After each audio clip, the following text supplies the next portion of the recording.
tarde, Denise. Vamos falar de Boletim Focus, não falamos na semana passada. Esta semana veio mais do mesmo, o que não necessariamente é uma boa coisa. O que você tem? Boa tarde, tudo bom, Lena? Eu acho que 2 semanas que a gente nos fala e o movimento foi na mesma linha nas 2 semanas, né? Piora de expectativas de inflação esse ano encostando em 10 e no ano que vem encostando em 5, quer dizer, 5 é o teto da meta do ano que vem, então, assim, tem uma preocupação grande com a inflação, juros para cima e crescimento para baixo, né? Que na verdade é só um reflexo desse movimento. Na medida que os juros vão ter que ser mais altos para conter o movimento de alta da inflação, você vai desacelerar a economia, né? Juros mais altos, menos crédito, menos investimento, economia mais fraca. Então, é esse movimento que a gente está vendo, ainda fruto da inflação, sobretudo, né? Da alta de preços que precisa ser controlada pelo Banco Central com aperto de política monetária. E me fala uma coisa, olhando para o mundo, também é mais ou menos o mesmo cenário?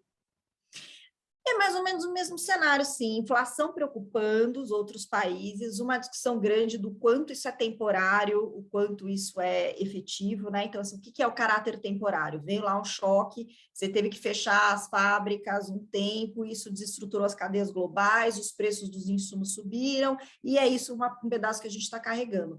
O outro pode ser permanente, né? Você pode ter dificuldade de voltar a contratar pessoas, tem muitas discussões na economia norte-americana de mercado de trabalho muito acirrado, né? As pessoas não querendo se mudar, não querendo sair de onde está, não querendo ser contratada se não ficar em home office. Então, tem uma discussão deste tipo que pode trazer um preço para salários, né, elevado, que seja mais permanente. Então, tem essa discussão em jogo no mundo. Aqui tem uma discussão também do que é temporário e permanente, mas com as nossas características, né? Assim, teve, além de tudo, problemas climáticos que aceleraram preços de alimentos, teve a questão de preço de energia. No caso de petróleo, é um fenômeno mundial, mas que aí tem a ver muito mais com a atuação do cartel do que com o problema de oferta em si, ele tende a melhorar um pouquinho ano que vem, e um problema grande da desvalorização cambial, nossa, que afetou os preços, né? Isso é permanente. Então, a gente tem umas discussões menos, eu diria, nebulosas, né? Você olha para a inflação e fala, teve um pedaço aqui que é permanente, que vai demorar para o Banco Central conseguir debelar. Ok. A gente estava conversando antes e eu puxei os números do final do ano passado para a gente ver como é que a gente estava, porque lembrando sempre, o Boletim Focus reflete os números com os quais agentes do mercado, instituições financeiras estão trabalhando, então não é o resultado, e sim a expectativa, tá? Então, um ano atrás, como é que está 23 de novembro de 2020, o que o mercado estava achando que ia acontecer no final de 2021? Então, o PIB ia subir só 3,40, inflação, expectativa era que ela terminasse o ano de 2021 a 3,40 também, o dólar 5,20, quer dizer, não ficou muito fora, e a Selic a 3%. Estamos terminando bem diferente, né? A gente está terminando com uma Selic quase 10, a gente está terminando com inflação também na casa de 10.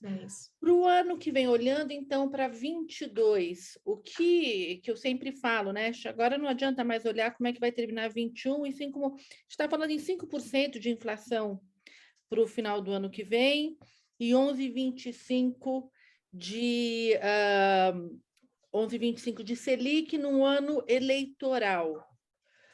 Vai dar trabalho, né?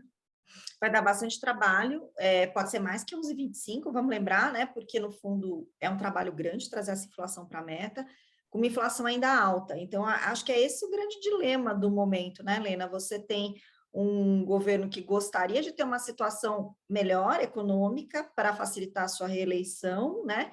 Tendo que lidar com uma inflação alta ainda, prejudicando muito a renda das famílias, com juros mais altos e com uma economia andando devagarzinho, né? Então, vai dar trabalho, mas, por outro lado, assim, o que a gente tem? Tem um Banco Central até agora independente e que tem deixado bem claro que ele vai até onde precisar, né? Tem dado declarações atrás de declarações nesse sentido, né? Eu vou até onde eu precisar para trazer essa inflação de volta para a meta. A gente não tem por que desconfiar do Banco Central, acho que o Focus tem mostrado isso também, né? Que ele acredita que o Banco Central continuará fazendo o seu trabalho também, né?